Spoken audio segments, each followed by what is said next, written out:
op på tæerne, eller stå med vægten tilbage på hælene, men vægten frem og korslæggen på fjeder her.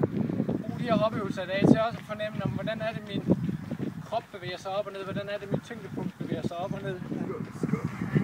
Fokuser på at flytte armene opad, løft og højt løft. Og så lige det her på en gang. Det fornemmer, vi læner lidt frem. Og mærker, hvad der sker, fordi det er jeg fremad. Hele torso frem. Så lige hoppe op og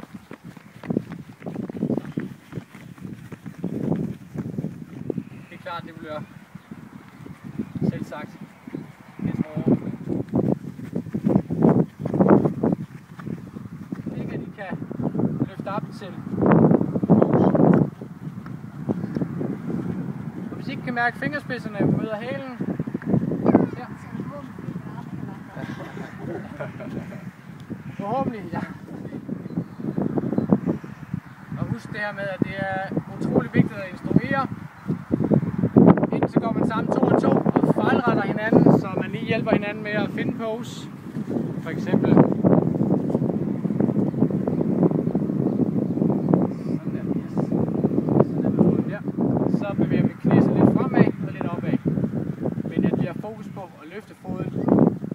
Og det gør, det er, at vi aktiverer haserne. Vi bruger bagsiden af låret til at få foden op med, og vi bruger ikke forsiden af låret til at løfte knæet med. Det er også en fejl, mange vil gøre i starten, fordi man ikke har kropsbevidstheden og fornemmelsen. Man tænker bare, at når jeg skal have foden ind til pose, så løfter jeg bare mit knæ og med lidt hop på.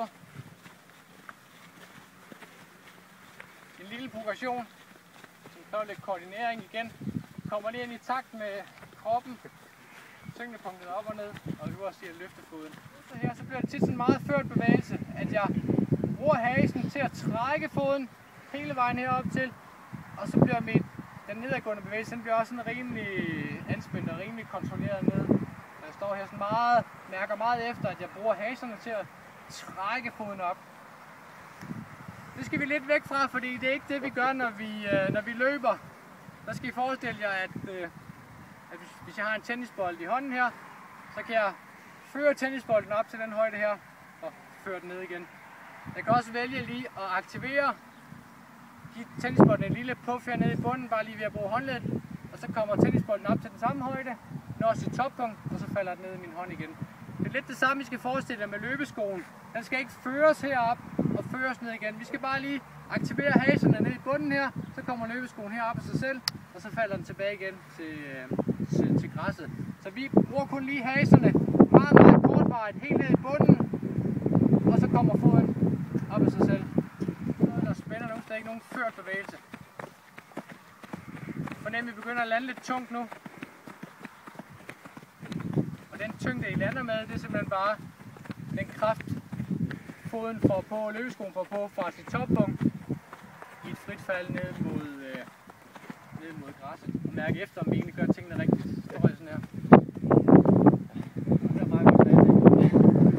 Der er lidt svært. Brug hænderne hele tiden. Brug hænderne. Kontroller jer selv. Slapper af her, ja det gør jeg. Mærker jeg min fod på hånden, ja det gør jeg.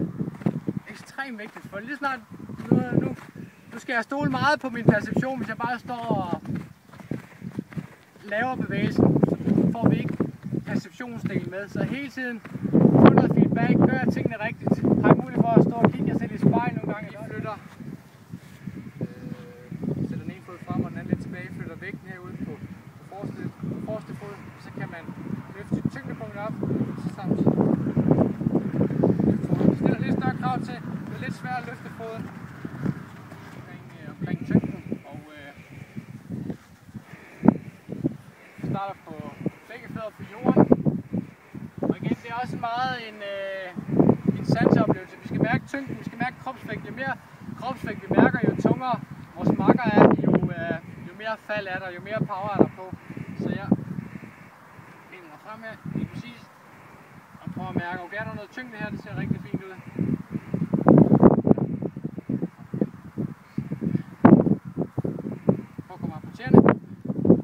kommer op på tæerne, så forsvinder tyngden, kommer ned på flad fod. Yes. Bøj lidt i knæene. Her er der masser af tyngde, her er der masser af fald. Og igen, vigtigt lige når I laver den her 2 og 2, leger lidt med strækt ben, bøjet ben.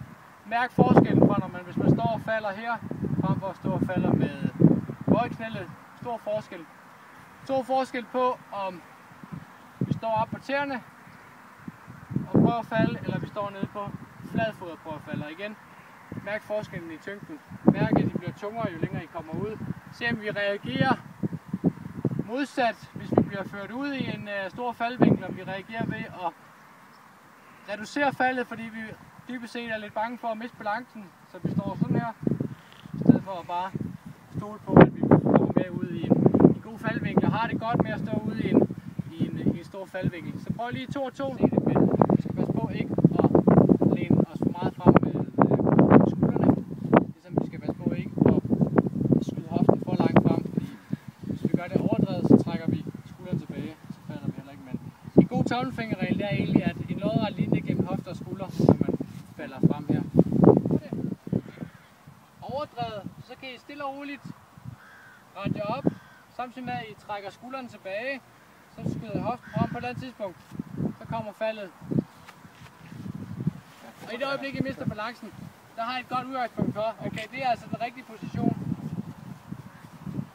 Ja. Heller ikke.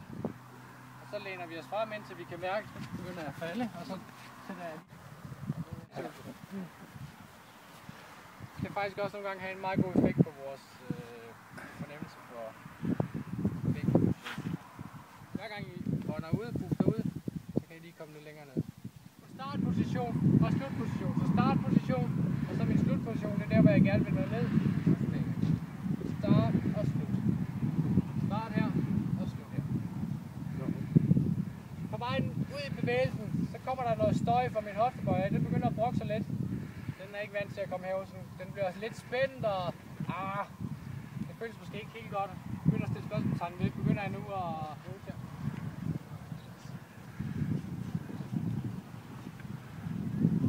Det er godt. Så tager jeg løfter din fod bagud. Den der. Sådan der, så falder vi ikke lige snart foden kommer herind. Så kan I tydeligt mærke, at nu sker der noget. Så bare lige fod. Nu gør vi det. Søren kommer til pose.